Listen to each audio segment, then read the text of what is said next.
నమస్కారం ఫ్రెండ్స్, ఈరోజు వీడియోలో మనం ఇంటర్మీడియట్ ఫస్ట్ ఇయర్ హిస్టరీ విభాగం నుంచి 3వ పాఠం తొలి రాజ్యాలు సామ్రాజ్యాలు ఆర్థిక పరిస్థితి ఈ లెసన్కి సంబంధించి ఆల్రెడీ ఫస్ట్ భాగంలో 50 బిట్స్ నేర్చుకోవడం జరిగింది.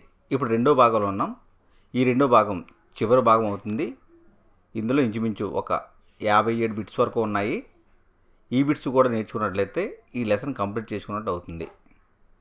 మీకు ఇంటర్మీడియట్ ఫస్ట్ ఇయర్ జియోగ్రఫీ సంబంధించి ఫస్ట్ ఇయర్ పాయింట్స్ అన్నీ కూడా ఏ పాయింట్స్ అయితే బిట్స్గా వచ్చే అవకాశం ఉందో ప్రతి పాయింట్ కూడా మీకు kingsdsc.in అనే వెబ్సైట్లో పోస్ట్ చేసాం. కావాల్సిన వారు చదువుకోండి. ఈ హిస్టరీ విభాగానికి కూడా సంబంధించి ఈ లెసన్ కంప్లీట్ అయిన వెంటనే ఈ లెసన్స్ కూడా అక్కడ పోస్ట్ చేయడం జరుగుతుంది. అంతేకాకుండా వీడియోలు కావాలనుకుంటే kingsdsc యూట్యూబ్ ఛానల్లో మీకు అందుబాటులో ఉన్నాయి.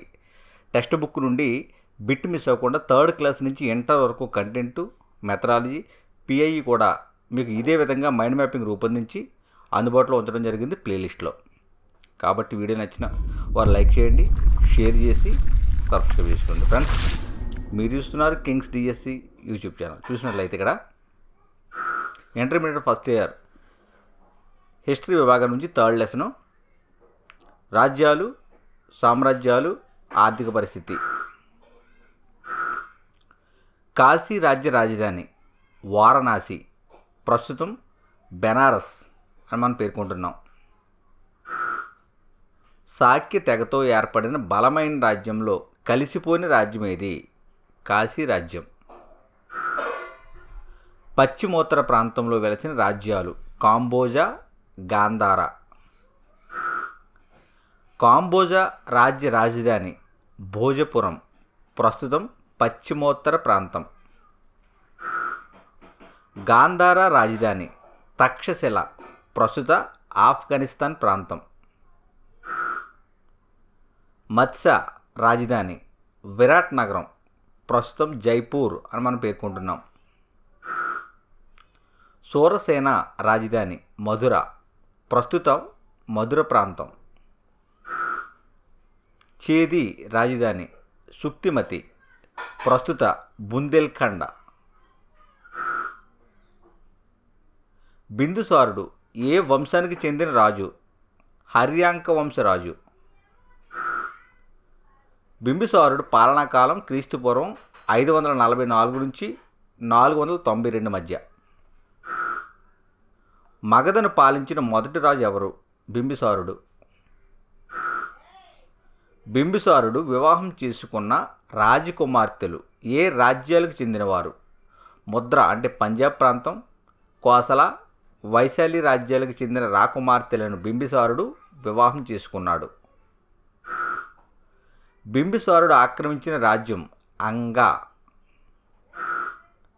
బింబిసారుని కుమారుని పేరేంటి? అజాతశత్రువు. అజాతశత్రువు పాలనాకాలం క్రీస్తుపూర్వం 492 నుంచి 462 మధ్యకాలం. అజాతశత్రువు చేత ఓడించబడిన కోసల రాజు ప్రసేనజిత్తుడు. అజాతశత్రువు లిచ్చివి తెగతో ఎన్ని సంవత్సరాలు యుద్ధాలు చేశాడు? 16 సంవత్సరాలు యుద్ధాలు చేయడం జరిగింది. అజాతశత్రువు లిచ్చివి తెగతో యుద్ధాలు చేయడానికి ప్రధాన కారణం ఏంటి? లిచ్చివి తెగ నాయకులు గంగా ప్రాంతంలో మగధ వ్యాపారుల నుండి పన్ను కొరకు వేధించడం ఒకటి. దీనితో వ్యాపారులు మగధ లిచ్చివి నాయకులిద్దరికీ కూడా పన్ను చెల్లించవలసి వచ్చేది. అజాతశత్రువు రాజధాని రాజగృహం. అజాతశత్రువు ఆక్రమించిన రాజ్యం వైశాలి. అజాతశత్రువు కుమారుడు ఎవరు? ఉదయనుడు. ఉదయనుడు పాలనాకాలం క్రీస్తుపూర్వం 462 నుంచి 440 మధ్యకాలం. అజాతశత్రువు మొదలుపెట్టిన నగరం ఏది? పాటలీపుత్రం. ఈ పాటలీపుత్రాన్ని ఎవరు పూర్తి చేశారు? ఉదయనుడు. పాటలీపుత్రం ఏ నదుల మధ్య నిర్మించబడింది? గంగా, శోణ నదుల మధ్య. హర్యాంక వంశం ఎవరి పాలనా కాలం తరువాత పతనమయ్యింది? ఉదయనుడు పాలనా కాలం తరువాత పతనమయ్యింది. హర్యాంక వంశం తరువాత వెలుగులోకి వచ్చిన రాజవంశం శిశునాగవంశం. శిశునాగవంశ రాజధాని వైశాలి. నందవంశ స్థాపకుడు మహాపద్మనందుడు. మహాపద్మనందుడు ఎంతకాలం పాలన సాగించాడు? అర్ధ శతాబ్దం. నందవంశం ఎప్పుడు పతనమయ్యింది? 321లో. మొదటి క్షత్రియేతర రాజులు ఎవరు అంటే నందవంశ పాలకులు. నందరాజ్య సైన్యంలో ఏనుగుల సంఖ్య 6000 ఉన్నట్లు గ్రీకుల ఆధారంగా వారి యొక్క రచనల ఆధారంగా తెలుస్తుంది. నందరాజ్యంలో ఎన్ని ఏనుగులు ఉన్నాయంటే 6000. మౌర్య రాజ్య స్థాపకుడు చంద్రగుప్త మౌర్యుడు క్రీస్తు పూర్వం 321లో స్థాపించడం జరిగింది. అరామిక్ లిపి ఎవరి కాలంలో అభివృద్ధి చెందింది? మౌర్యుల కాలంలో. క్రీస్తు పూర్వం 6వ శతాబ్దం నాటికి ప్రజల వృత్తి వ్యవసాయం. పశుపోషణ స్థానంలో ఈ వ్యవసాయాన్ని మొదలుపెట్టారు క్రీస్తు పూర్వం 6వ శతాబ్దం నాటికి. వేదకాలంలో ఉన్న నాణాలు పేర్కొన్న గ్రంథం ఏది అంటే శతపథ బ్రాహ్మణం.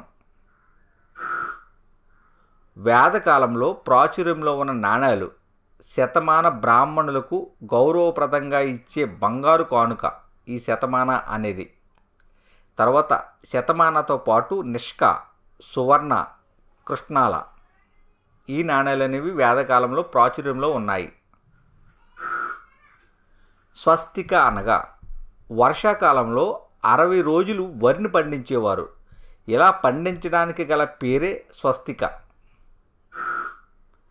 ప్లసుక అనగా నాట్లు వేసి పండించడాన్ని ప్లసుక అంటారు. ఇది శతపథ బ్రాహ్మణం పేర్కొంది ప్లసుక అనే పదం గూర్చి. తొలి రాజ్యాల కాలంలో ఎన్ని రకాల వృత్తులు ఉన్నట్లు అంచనా? 64 రకాల వృత్తులు ఉన్నట్లు అంచనా.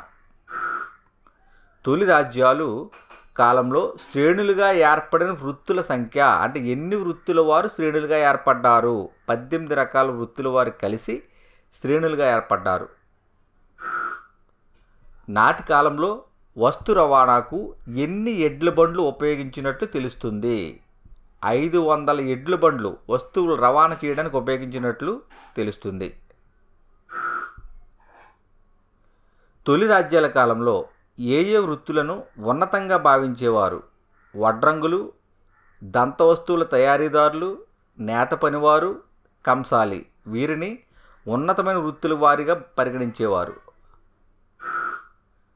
మరి తొలి రాజ్యాల కాలంలో ఏ వృత్తులను తక్కువగా భావించేవారు అంటే వేటగాళ్ళు, చేపలు పట్టేవారు, కటిక వృత్తివారు, చెప్పులు కుట్టేవారు, కొమ్మరులు వీరు తక్కువ వారిగా భావించబడేవారు. కుసిదిన్ అనగా ఎవరు? అప్పు తీసుకున్న వ్యక్తి కుసిదిన్. తొలి రాజ్యాల కాలంలో వ్యాపార కేంద్రాలుగా వెలుగొందిన ప్రాంతాలేవి? శ్రావస్తి, చంప, అయోధ్య, కాశీ, రాజగృహ, కౌశాంబి. రాజగృహం నుండి పశ్చిమ దేశాలకు ఏ ఏ ప్రాంతాల గుండా రహదారి నిర్మించబడింది? కౌశాంబి, ఉజ్జయినిల ద్వారా బరుకచ్చం నుండి పశ్చిమ దేశాలకు రహదారి అనేది నిర్మించబడింది. ఎక్కడ నుండి? రాజగృహం నుండి.